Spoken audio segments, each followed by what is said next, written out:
Hello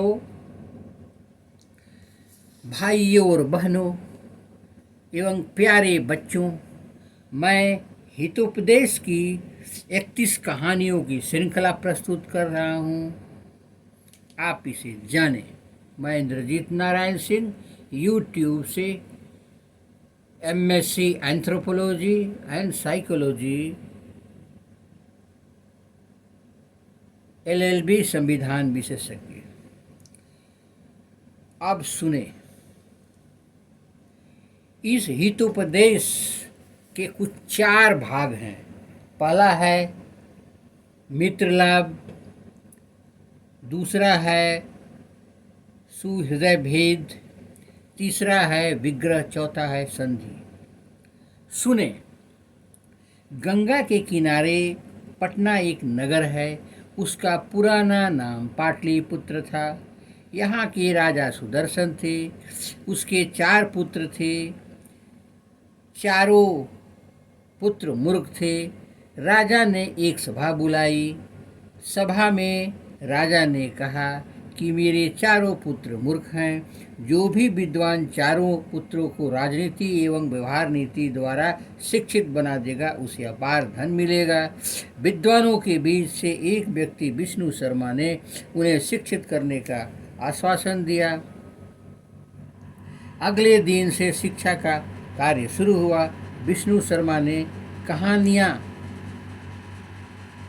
शुरू किया।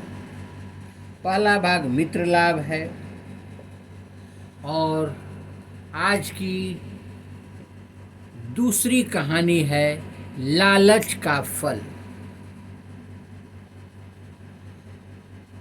साथियों से चित्रग्रीव ने कहा, एक समय दक्षिण के जंगलों में मैंने देखा कि तालाब के किनारे एक बूढ़ा बाघ हाथ में कुश और सोने का कंगन लिए बैठा हुआ है। तालाब रास्ते के किनारे पड़ता था, इसलिए बाघ रास्ते से गुजरने वाले बटोहियों को सोने का कंगन दिखलाता था, लेकिन कोई भी डर से नहीं लेता था। किसी दिन एक लोभी बटोही ने सोचा कंगन ले लेना चाहिए। फिर भी बटोही के मन में लालच बढ़ता गया। वह बोला, तुम्हारा कंगन कहाँ है? बाघ ने हाथ फैलाकर दिखला दिया। बटोही ने कहा, यह घातक हो, तुम तो बहुत घातक हो,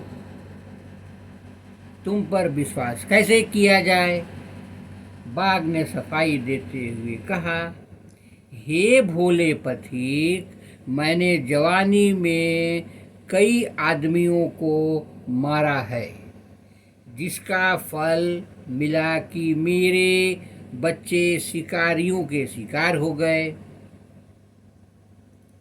एक दिन मैं इसी तरह तालाब के तट पर बैठा हुआ था। रास्ते में एक साधु जा रहे थे।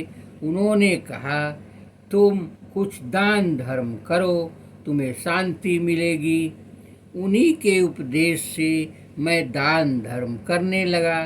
देखो न, आज मैं सोने का कंगन दान करना चाहता हूँ। बटोही को बाघ की बात पर विश्वास हो गया।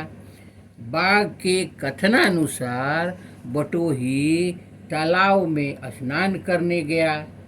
नीचे आते ही दलदल में फंस गया, भाग नहीं सका। इस प्रकार बटोही फंस गया।